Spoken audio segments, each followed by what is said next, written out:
All right, folks, back here on Inside Analysis. And now I've come home from the TDWI conference in Orlando, and I'm back in Pittsburgh, dialing all the way across the pond to Australia. I've got Jason Lohrey. He is the CEO and founder, I believe, of a company called Architecta. They were just actually in the United States at the supercomputing conference that I almost went to in St. Louis. Of course, my other client, Hammerspace, was there doing some very cool things. But Jason, welcome to the show, and tell us a bit about yourself and what you're working on. Thanks, Eric. Just recovering from a bit of jet lag. It's a long flight between here and St. Louis. Yeah. Um, yes, I'm the CEO, and also I'd like to view myself as the CTO for Architecta. We're the makers of a data management product called MediaFlux that has been in development building up over the last nearly 25 years. And the whole Okay. objective was to get into the data path and to be able to manage data at scale. And we're sort of intersected with this point now in history where we're using AI and other analytics to drive insight. But the thing is, AI really requires data. Hmm. And what we've announced this year is that we've put in support for vector embeddings. The whole objective was to get as much data as possible. We need to feed the AI with training, and part of that is actually analytics in our system and the storing of vector support. We also make a database engine. We are a database company. That database is capable of storing trillions of datums. We Hmm. manage objects, geospatial, time series, and this year we added support for vector embedding. So you can do a structured plus an unstructured query, a semantic query, all at the one time. That's interesting. So when you say in the data path, are you literally going all the way into the Linux kernel, or explain what you mean by that? Okay, so we are a system that presents as a file system. So it looks like Hmm. you're mounting your a single drive. The objective was to have a single mount point for all users so that they don't have to worry about where the data is stored and that they can access that through multiple protocols, SMB, NFS, SFTP, DICOM, etc. And it just appears to be a single entry point. When you're coming into that system, we are receiving and storing and managing that data and making sure it's stored at the right place at the right time. Well, that sounds a lot like the value proposition of Hammerspace, where they talk about a global namespace giving you access to all your data. They're a parallel file system. So is that how you would describe yourself as well? Are you like a parallel file system? I think we're in the realm of a global namespace and a virtualized storage platform, storage Interesting. virtualization. But our strength comes out of metadata management. It's one of the Hmm. reasons why we're a database company as much. We don't focus on the parallel file system side of things. Our objective is to be the keeper of your 200 petabytes of data, and we will feed that data into your parallel file system, your high performance scratch storage and other, and move data between that system and the system that's got your long-term retention and as well as your archival storage. Yeah, and it's largely geared around metadata. So when you talk about metadata, are you talking primarily around data about the files, or are you actually talking about metadata including column names and field names and things of this nature in structured data, or like what's the totality of metadata that you look at, and how do you manage that? I think it's best exemplified with the following. We capture footage from surveillance drones. That surveillance footage has imagery in it, and it also has a telemetry track. Hmm. Imagine that feed coming into the system. We pull the telemetry out. We can see where the camera is pointing on the surface of the Earth, what its angle is to the Earth itself, and that's a time varying change of viewport. If we pull that out, we understand what's there, you can then do the following. Go and find me all footage with a good line of sight of the front of this building over this particular time period and go and extract it. Hmm. And when you extract it, feed it into a pipeline that does 3D imagery or photogrammetry computation. But from a life cycle point of view, we might do this. Go and find all footage that intersects with the polygon, which is the city of New York, plus 100 miles. And if it's outside of that, delete it or push it to deeper storage. If it's inside of that, put it on high performance storage and keep it. And at that Hmm. point, you are truly in the data path and you are using metadata to drive the lifecycle management. That's very interesting. So some interesting use cases, and is it primarily focused on that sort of thing? Because in HPC, obviously you've got a lot of things like life sciences, you've got Yep. weather system predictions, things of this nature. So those are big, honking, really complex workloads, which is why you need high performance computing. So is that kind of where you guys are focused? Like where are the main business use cases that your clients use you for? Is it what you just described? There are a couple. We have a problem with large amounts of storage in this day and age. If I've got a petabyte of data, it takes a fair while to move that. If I change storage systems, I have to move that data from one system to another. It's a migration. Mm-hmm. When I've got 10 petabytes, it gets harder. When I've got 100 petabytes, it gets really hard. That's one thing. So by Mm-hmm. us virtualizing the storage platforms and we're storage system on vendor agnostic, you don't have to do those migrations again. We do one migration, you're in the system, and thereafter you can just add storage in at any time, any vendor, any type of storage from disk, flash, object, tape, and down the track glass and DNA, and it's just available to the system. Mm-hmm. There's that proposition. When you get a billion files, it's actually hard to keep track of what you've got. Mm-hmm. So you need to embellish this with metadata.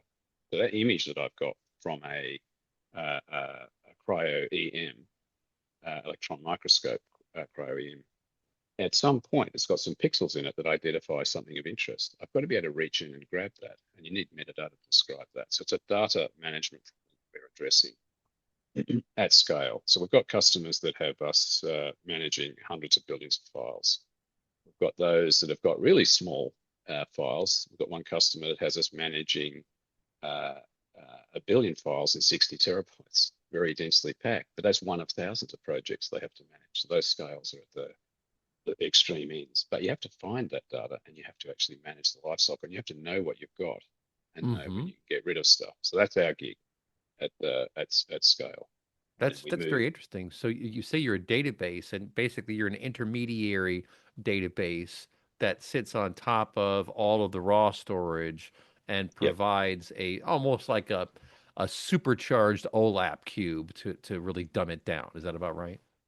that's correct. I think we're one of we were the only ones. I'm not sure whether there are others now doing this with a database in the middle of the file system. Mm-hmm. Very few people have pulled that off. Hmm. And it's a very hard problem to solve. But when you put a database in the middle of the file system, you've now got a graph of connections and you know how everything fits together. Mm-hmm. Um, you can't do this in a regular file system. Go and find me all of the digital certificates that we've had. Uh, and with a wildcard search, we can do that in Hmm. billions of files in tens of milliseconds. That's Moreover, crazy. we can do that at all points in time. So if you said, I don't know when we had this digital certificate, but it might have existed in the past, we can find that to the millisecond or less, same search across there. So you can only do that sort of thing if you put a database in the middle, which is what we've spent out the last couple of decades creating. Yeah. So do you, I mean, obviously you've got some sort of a query engine. Did you build that query engine from scratch and you're doing a very sophisticated kind of search? Because, w- typically with a database, you index things and then you're searching the index. But with the amount of files that you've got, first of all, it's files, right? I mean, on this show, the DM radio is in year 17, Inside Analysis in year 10. So we've been doing this a long, long time. And I lived through the whole Hadoop craze where you had a file system, right? HDFS was a file system Yep, and they were going to solve the world's problems. Cloudera was going to, become the next Teradata. At least that was their vision. But there are lots of concerns around file systems. Number one, all the network activity is brutal. Number two, the security is very difficult because you have gajillions of these files out there. It's not a database table; it's a file system. So it sounds like you have something that spans those environments. What did you build to be able to essentially index and then create this discovery layer, which is the important part to your point, to be able to find the things that you want to find? What did you build to be able to do that? We built the entire technology stack ourselves. We're one of very few people to write their own SMB from the ground up. People think we were nuts doing it. We wrote our own database engine because nothing out there would scale Wow. and meet the needs. So that system scales to trillions of things. So we did stuff. But the first thing is you have to identify the problem. Hmm. I could see this problem was going to arise in the late 1990s, early 2000s, that we'd have this huge amount of data. It's unconnected. We've got data in structured systems. We've got unstructured data. They really should all be in the one system. It's just data. And uh, the you need, if you can put it all under a single pane of glass, and we talked about the separation of HPC versus your research data or your home drives or your corporate data. Ultimately, there will be one.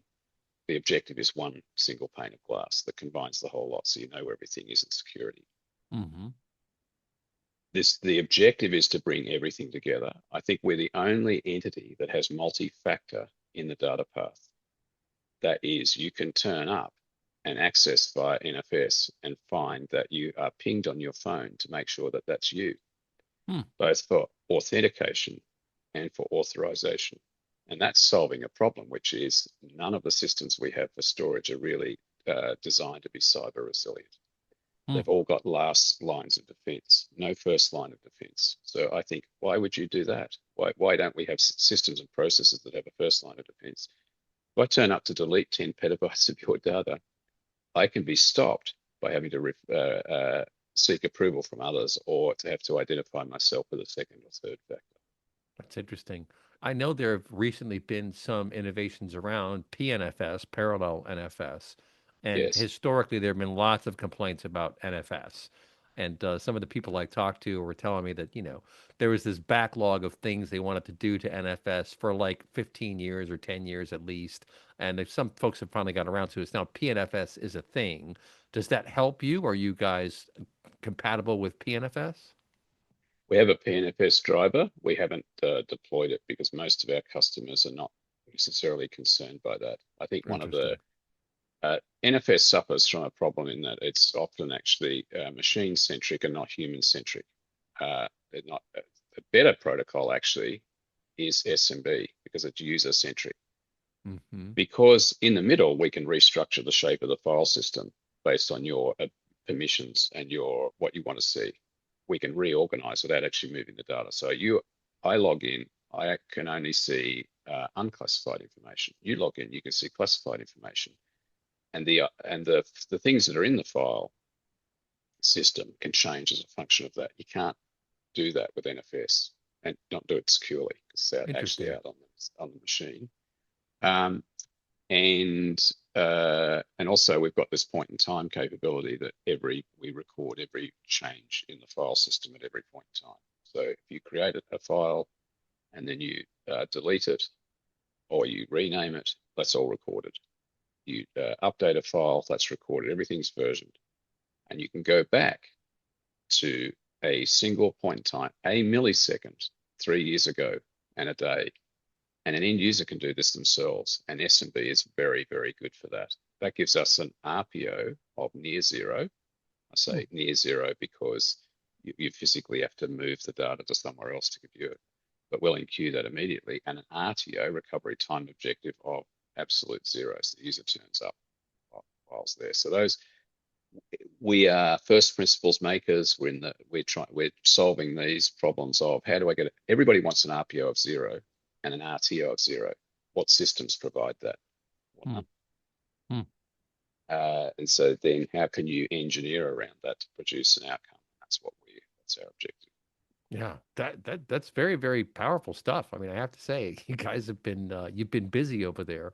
And Yep. I've spent some time in the last year or two since working with the Hammerspace folks, really trying to understand the Linux kernel, how it operates, what it does, and ideally, and maybe we can pick this up in the next segment. What you really want to do from an application design perspective is leverage as much of the OS as you possibly can and leverage it as natively as you possibly can. So the functions that are in that Linux kernel, for example, like I remember reading around files, and you can have read access, you can have read-write access, you can have no access. I mean, this is basic deep in the kernel. And if you can leverage that, then you can do some very clever things around who gets access to which files and be able to manage that at great speed, which is what you're talking about. Because like immediately when Yeah, someone logs in and tries to access this set of data, well, if they're not authorized to do that, then they're not going to get that data. And the deeper you can embed that, or the furthest left you can shift, for example, to use the modern parlance, the better off you're going to be. Well, yeah. folks, don't touch it down. We'll be right back. You're listening to Inside Analysis. All right, folks, back here on Inside Analysis, a fascinating conversation with Jason Lohrey. I didn't know we'd go this deep this fast, but I love it because I love learning about this stuff. And Jason from Architecta, you have some interesting new developments and functionality focused on AI. So tell us a bit about that. Yes, we were often long asked what we would do with respect to AI, and we're fairly conservative on that front. We're going to make sure that it works. As I said, we're a database company at the core, database, object, time series, geospatial. We've added vector embedding support to that, so vector maths. What that enables us to do is to orchestrate the flow of data to a vector embedding model, and that produces embeddings that we store in the system, and we can correlate that with our structured data. So that would enable you to do this. Go and find me all pictures of cats that were ingested into the system in the last 7 days. Hmm. So 7 days being a structured query, and the semantic query of things that look like cats is a AI query structure, semantic query. That unlocks a very powerful option in that we can feed tens to hundreds of petabytes of data that we've got from all sorts of disciplines and all sorts of sources of data into these models, and leverage those. And those models are going to be evolved continuously. I just noticed there are new large language models that Google has released, and yet in a month or 2 months or next year there'll be another one. So our job is to orchestrate the flow of data to these models and to keep track of which model was used to produce what outcome. So Hmm. that's actually more metadata, Oh, and then wow. enable you to do comparative analysis between those models when Wow. they're executing. That's pretty cool. I mean, this is the big question now, right? I mean, we often joke on this show that OpenAI should be renamed now Closed AI because it's not open. It was supposed to be open, but it's not just the model and the nature of the model. And I've explained to people many times that there is no limit to the permutations on how you build a deep learning model. There are all kinds of things that Right. you can do. It could even be dynamic and change over time. But the other key part of this whole equation is the training data. What did you use to train this thing? Yeah.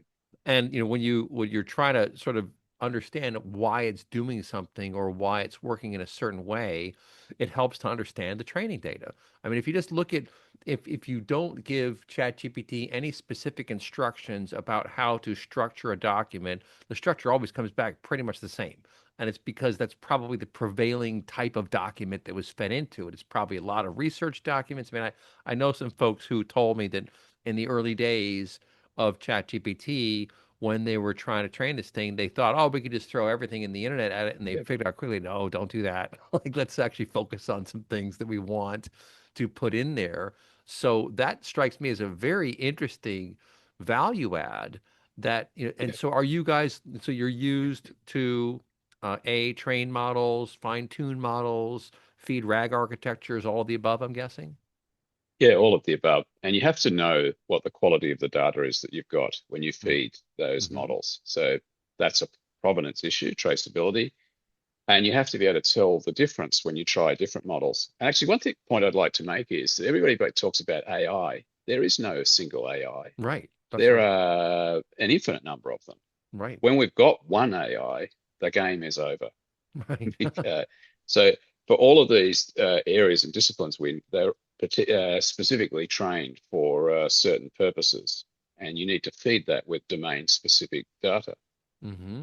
and you have to know the quality of that data. So our role is to actually be able to put our hands on as much data as possible and know what it is. Yeah. Wow. That's a pretty tall order, but it's pretty Well, impressive, you know. that's why you want to get into the data path and to be able to take structured and unstructured data and just treat it as data. Hmm. That was the mission in the first place. Yeah, no, that's very, very interesting. And you know, as I look at the industry as a whole, and maybe this is a fun thing to expound upon a bit here. I just wrote about this again today. You think about the entire history of information systems. We focused on databases and operating systems and applications and networks and security protocols and all these things all along the way. But one thing was never in question in the database world, which was that you would get out of it what you put into it, period. Like end of statement. It's Correct. deterministic and it's accurate in terms of what you put in. Well, now with these large language models, it's almost like throwing a noise filter on the end of this long, pristine, structured process. So, well, gosh, why would you do that?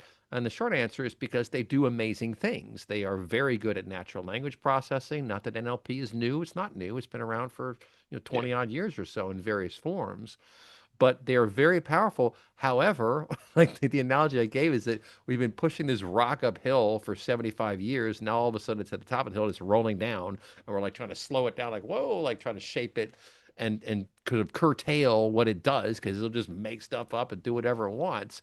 And that's a very strange dynamic. That's a very strange inflection point. But what do you think about that? It is a strange inflection point. I think we're at the edge of seeing what the art of the possible is. And we're really wrestling with this at the moment. You've got hallucinations, but we're rapidly refining these models as we go on. We're focused on particular areas. I think there's a lot of opportunity for us to into the future. A question I ask people when I around AI is look around and say, what difference has it made to your life Hmm. today? Are you living longer? Are you going to Yeah, get Alzheimer's? What has it solved? Our focus has really been on the language models. right. Um, and so we're going to refine our art as we go through the next years and decades. There's a lot of investment in this. And again, I said it has to be data driven to the maximum extent. We have to know what we're feeding them. Yeah. We have to do comparative analysis. We're doing some work at the moment with um, uh, the Wasabi folks. They have a product that does Oh, I know video those guys. Yeah, analytics. yeah, yeah. Yeah, yeah. David Friend, They I have know. a they have a product that does analytics of video and audio, I know. and it We had him does on the show. facial rec. Okay, Wasabi, yeah. It does facial recognition, produces vector embeddings for those, and logo detection, all this sort of thing. So we're driving that, feeding that out. It's actually producing metadata that comes back in. We then can use that to drive the searching paradigm. We can look for people. I can search for your face or mine only if I know who you are, etc. Make those correlations. You do see where things go wrong. So, for example, it identifies a female as a male. Hmm. It identifies someone as wearing a shirt or not wearing a shirt when they are or are not. Gets that wrong. We're seeing these models being refined through time. But the point is that might be version 6 of the model. We need to actually capture what it produced and the metadata it produced. And equally, then when we run models 12, we have to capture the metadata that it produces and do a comparative analysis. So our role here is to orchestrate the flow to these analysis engines Hmm. and to create or keep the data sets that they produce for comparative analysis. And this is no different to the process of doing research or experimentation. You need to be able to reproduce your experiments and understand what the difference is between one run and another. Right. That's all about data. Yeah. Well, and it's funny too. We just got a couple minutes left here, but I remember a couple years ago in the data science world, there was all this talk of having difficulty reproducing Ah, my results. favorite topic. And I'm like, okay, then you're probably not doing science. I mean, let's just be honest. Like, if you can't reproduce, you have some flawed process leading up to that. But what do you think? That's my favorite topic, as I just said. We do see non-reproducible science, and the problem is, I think, that people weren't collecting enough context along the way and weren't Hmm. thinking about the next person down the chain to make this reproducible. in the research communities now, we're seeing this emphasis on making data accessible. Grant funding is linked to you making your data available. The NIH is actually requiring people to publish failed experiments because we don't want people reproducing things that have failed. There is no journal of failed experiments, unfortunately. Only people ever publish the things that succeeded. So the more context that you've got, the greater chance you have of being able to reproduce what somebody's done. And we just didn't put enough effort into that. And that's one of the things that drove me in the first place, is to build systems that enabled us to capture all of the context that went into an outcome. Yeah, that is very, very interesting. You know, we can, I think we should do the podcast bonus segment too. It's not as long, it's a very short segment for the stations that don't carry as many commercials. Some of our stations just carry pure content. And for those guys, we give them an extra segment. So let's do that in just 10 seconds, folks. We'll be right back. You're listening to Inside Analysis. All right, folks, back here on the podcast bonus segment with Jason Lohrey, and we have a commonality here, and that our favorite topic in the data science world is this whole thing about reproducibility. You got to be able to reproduce stuff. Although the large language models, and I was just on a very interesting call before this, where the guy reminded me that the models are designed to not choose the most obvious next token. It's ingrained because if they did, it would be very robotic, and you want it to be more creative and interesting. So it's an interesting design point inside the models themselves. But you bring up a couple of really, really, really good points that, frankly, I think this could be a sort of a keystone moment, if you will, to reshape research, especially health research, because I've got a long history in this space, and I got a really good friend of mine who was telling me, this is probably 15, 16 years ago, he was saying, one of the big problems in healthcare research is that all the scientists and the researchers want to keep their innovations or their ideas or their theories to themselves up until the point they publish some paper which they get credit for, and it's because they don't want someone stealing their ideas. Well, it's understandable if the incentive is there financially to not let this get out. But on a bigger picture, it's not good at all. Like, on a bigger picture, we all want to know what's going on so we can share this information. And it sounds to me like you have the capacity with Architecta to provide what you might call a substrate of knowledge that can then be leveraged by any of these universities, because they're all off doing their own thing, which I understand. I mean, I've joked in the past, even with David Flynn from Hammerspace, I said, they were the first company I came across that took something from HPC and brought it into the world of enterprise data. Like, because I used to go to conferences and you go to the HPC and there's no enterprise data players there at all. I'm like, well, what the hell's going on? Why did you guys talk to each other? And I think it's because HPC is very much university driven. These are their own ecosystems. They don't really worry about the world outside of them, but we want to worry about the world outside because we want to be able to share this information. So tell me your thoughts about that, and how you might be able to serve as that substrate. In 2002, I wrote a thesis that underpinned what we were going to do. And that thesis in part says we want to leverage as many humans as systems as possible to identify patterns. We want to amplify that. Yeah. If people operate in isolation, we're not availing ourselves of those multiple minds. You've got this, and there's you've got this issue where people are working in isolation. There's a human tendency to compete with others, and a lot of grant funding is competitive. So there's a couple of reasons I don't want to share my intellectual property with someone else. But I can't do that necessarily because I need grant funding. The grant funders are now driving or changing the process, e.g. the NIH actually requiring people to publish experiments that failed, make their data sets fully available. Right. What intrigued me here is that why is it that we've got people struggling to reproduce their outcomes that their experimental outcome from 10 years ago? And I think it's a lack of record keeping and total context. Mm-hmm. And could we provide systems that enabled you to put as much context as you like in those systems? So if you do that, I'm going to actually record the software that produced an outcome, all of the settings that produced that. I'm going to say what my thesis was that led to an outcome, what data is a derivative of another. And so I could follow the whole chain. Mm-hmm. Whereas traditionally what we did was, it's just a journal, I just get the paper, no data. Okay, so now actually that's the journals now have got access to data through DOIs, digital object identifiers, and I can go back and find the data and see whether someone's conclusions are correct. So we're opening this up to say we're asking other people to review my findings. So that's a tricky position to be in. I've stated that the world is flat or round or square. I don't. If I is my conclusion correct, I've got to be fairly confident in my outcome to allow other people to look at all my inputs. But we're now making people do that, and I think it's the right thing because someone might come to another conclusion or have other inputs or use that data somewhere else. But to use it, they've got to find it, and you've got to be Hmm. able to describe it in a way that's meaningful.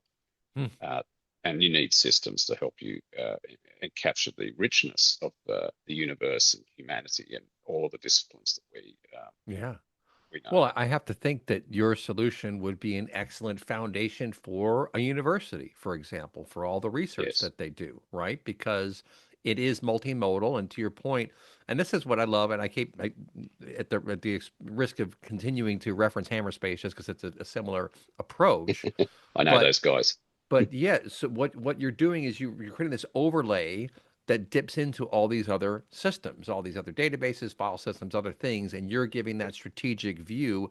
And that's why it's so valuable from a scientific perspective, because now you have it all. And then, of course, you've got this powerful metadata engine that allows Yep. you to search and discover, because that's the other hard part is search and discovery. And it's like we're seeing now in this weird turbulent time between Google's dominance and ChatGPT's dominance. Well, Google got very good at search, and then it kind of got not as good at search when it just completely monetized, and then it sort of fell over sideways. Now it's cannibalizing itself, and it's just like, wow, things are changing dramatically. But ChatGPT has come along and it's doing things in its own way, but again, it's a closed environment.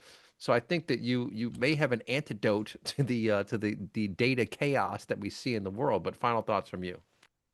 Final thing is you really want to open your data up to scrutiny by others, Hmm. and they have to be able to find it in a way that's meaningful to them. And there are many ways of describing your data. If I'm a neuroscientist, I want to describe it, I want to access it in a particular way, or describe it in a particular way. If I'm an economist, I'm looking for data that's described in a particular way. We need to be able to accommodate all of those, and those are interconnected. But we certainly want to make it open. And so we are that antidote because we are system invariant. We allow you to have complex representations and meta information, graphs, connectivity, and we're managing both structured and unstructured. You probably don't need your structured database anymore because it's the one system. And so if I'm doing a clinical study, I've got observations, blood, uh, uh, biometric observations, blood samples, etc. But I've also got an MR or a CT scan or some other data output. All of those are valid. They should all be in the one system, and that's what our whole thesis and rationale is. Hmm. That is very, very interesting stuff. Well, folks, look this gentleman up online. Jason Lohrey, it's spelled Lohrey. Architecta is the company, and they are doing fascinating work. Send me an email if you want to be on the show, info@insideanalysis.com. Great stuff. We'll talk to you next time. You've been listening to Inside Analysis.